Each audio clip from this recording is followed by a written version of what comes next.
2023. Ini Pak Gubernur periode 2023 cerita dengan mungkin karena Pak Profesor dan Pak Dr. Heri, sehingga dia ada dua orang hebat ini, beliau cerita panjang.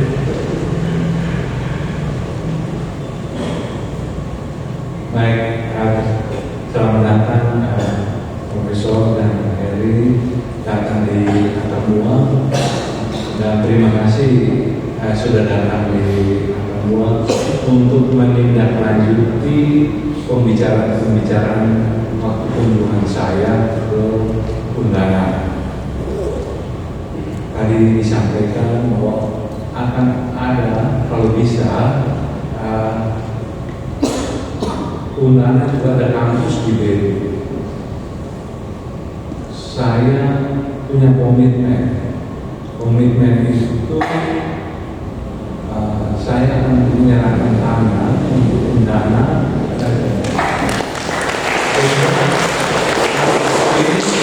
ini cepat berdiri. Saya berpikir yang saat ini yang kami butuhkan sekolah vokasi, karena mungkin saya melihat untuk menjadi profesor, untuk menjadi doktor, ini sudah semua ada universitas unggulan di termasuk undangan juga sudah termasuk unggulan. Ini Pak Rektor visinya jauh ke depan. Sebelum ini ditetapkan, Pak Rektor sudah punya ya 3 tahun lalu untuk berdampak. Baru sekarang dipakai di seluruh Indonesia.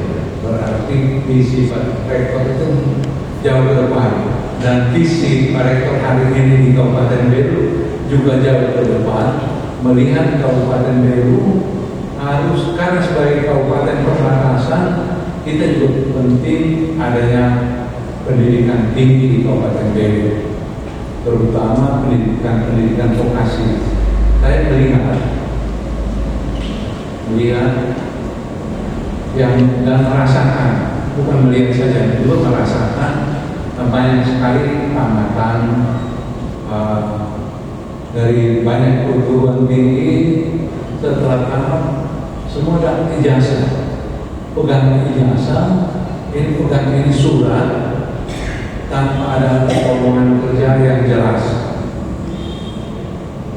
Mengharapkan semua yang tamat itu mengharapkan kalau bisa jadi PNS, karena itu satu-satunya jalan yang ada yang bisa menggunakan tamatan dengan pendidikan sarjana. Kita tidak ada pabrik, kita tidak ada sesuatu yang istimewa di NTT.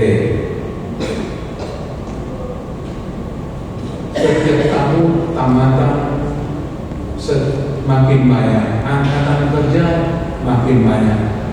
Kita berpendidikan tetapi menyimpan pengangguran tertutup, bukan pengangguran terbuka, pengangguran tertutup, karena setelah jadi sarjana kita jadi tukang ojek, setelah jadi sarjana kita jadi supir Grab, dan banyak lagi.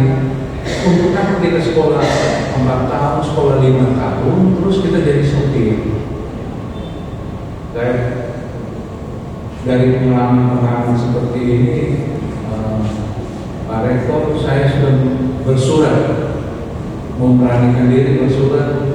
Ada 7 kedutaan besar di Indonesia mengatakan begini, bahwa Kabupaten Belu kami punya potensi angkatan muda, angkatan kerja. Kalau negara Anda membutuhkan, kami pemerintah siap kerjasama untuk melatih para pemuda-pemudi kita sesuai dengan spesifikasi pendidikan, spesifikasi tenaga kerja yang ada di negara bersangkutan. Bersurat ke Jepang, ke Korea Selatan, ke Taiwan, ke Jerman, Australia,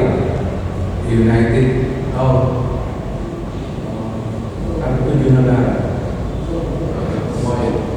Belanda, ya, ya, Arab belum, dan Arab juga terbuka. Yang dibutuhkan pergi kerja di Arab bukan bahasa Arab, yang dibutuhkan kerja di negara-negara yang saya sebutkan ini, mereka kecuali Jepang, Korea Selatan dengan Taiwan, mereka butuh Jepang bahasa Jepang, Korea bahasa Korea, Taiwan bahasa Mandarin.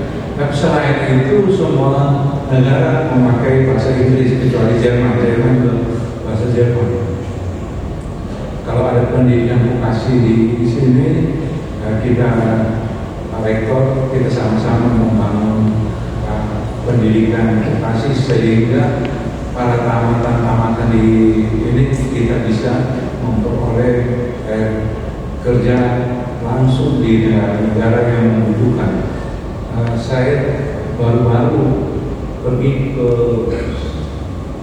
PJTKI, perusahaan penempatan tenaga kerja Indonesia di Nawan. Setelah berbicara dengan pihak PJTKI tersebut, mereka mengatakan bahwa Korea Selatan membutuhkan 7.000 tenaga kerja migran. Jerman kurang lebih 14.000, Hongkong kurang lebih sekian, Taiwan. Saya melihat bahwa kesempatan kerja di luar negeri terbuka lebar. Kenapa ini kita harus bicara? Karena selama yang ada tamatan-tamatan kita yang telah sekolah keluar dari sarjana karena tidak punya pilihan, yang ada informasi saat ini yaitu pergi kerja di Malaysia bukan sesuai dengan pendidikannya, pergi kerja di Malaysia menjadi buruh sawit. Ini sungguh miris. Jadi terima kasih Prof sudah datang akan buat kita duduk bersama, kita membuat MOU hari ini. Semoga MOU depan menjadi lebih baik. Saya juga telah menyampaikan secara lisan bahwa ini kenapa hari ini saya undang semua kepala desa, semua lurah dengan camat. Saya merasakan bahwa dana desa yang bergulir setelah belasan tahun tidak ada perbaikan ekonomi di masyarakat. Mungkin dari kerjasama ini ada beberapa kecamatan yang saya mau kerjasama dengan Undana lewat penelitian lewat yang bisa disampaikan pada desa-desa yang pendampingan. Saya mengharapkan 3 sampai 4 tahun ke depan ada perubahan yang cukup signifikan. Kerjasama ini bukan dengan Undana saja. Undana sebelumnya sudah ada MOU kan? Sudah ada MOU, saya datang ke Undana untuk memperbaharui MOU.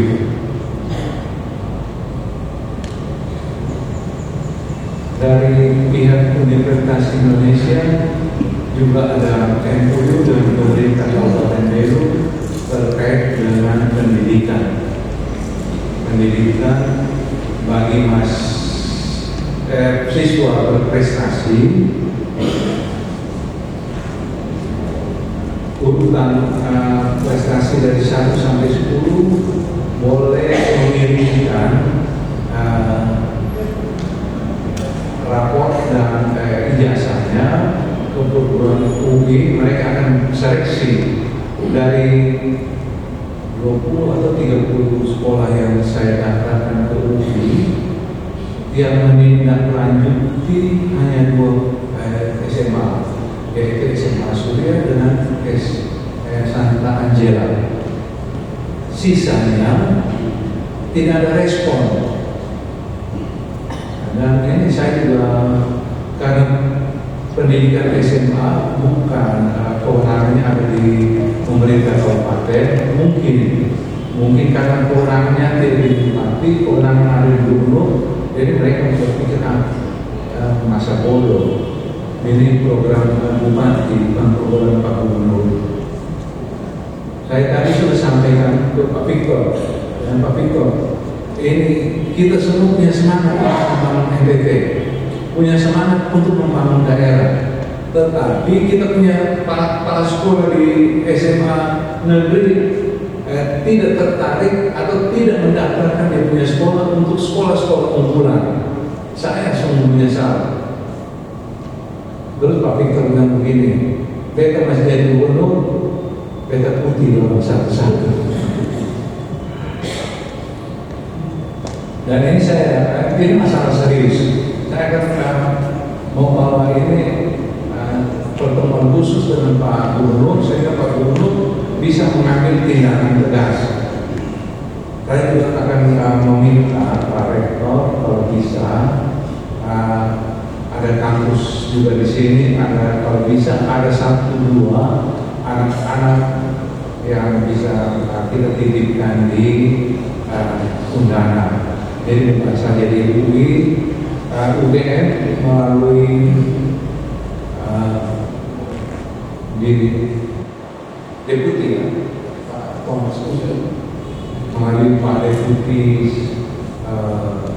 IKN Pak Thomas Umum, kami sudah bertukar informasi yang mengatakan bahwa UGM juga akan memberikan slot untuk Kabupaten Beru. Jadi ada UI, UGM, Undana, ada Setia Wacana, juga Atmajaya. Ini ada 5 perguruan tinggi. Dan terima kasih Pak Rektor telah mempertemukan kami dengan Profesor Tao dari Jiangxi University.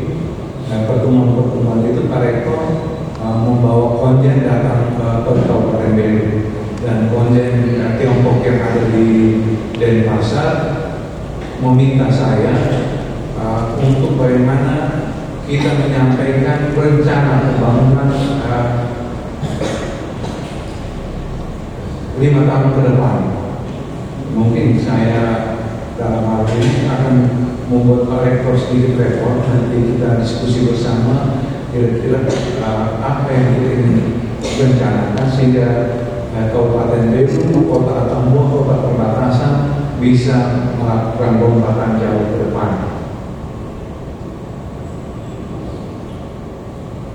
Ini semua desa, lurah, saya melihat banyak desa lurah. Dan terima kasih untuk semangat membangun koperasi. Jadi koperasi itu saya mau sampaikan bahwa tidak ada dana hibah, yang ada pinjaman. Kalau pinjam berarti kita harus mengembalikan, dan kalau pinjam, kalau tidak kembali, kita punya tempat ada di mana? Berurusan dengan aparat penegak hukum. Dan jangan berpikir bahwa pengurus koperasi itu dapat gaji 8 juta, 10 juta, 5 juta, seperti yang kita lihat di TikTok, seperti yang kita lihat di media. Ini dari pemerintah. Saya sudah tanya ke Menteri Koperasi, gaji dari SKU, sisa hasil usaha. Kalau SKU kita nol, semua pengurus gaji nol. Boleh ambil dari dana desa hanya untuk bikin akte. Ya, begitu. Kira-kira tadi sedikit Pak Victor kasih menyinggung begini, jangan sampai kita semangat membuat MOU tapi tidak lanjut, tidak ada. Jadi saya harap hari ini bukan semangat saya untuk membuat MOU, tapi semangat untuk tindak lanjut. Terima kasih, kiranya Tuhan selalu menolong kita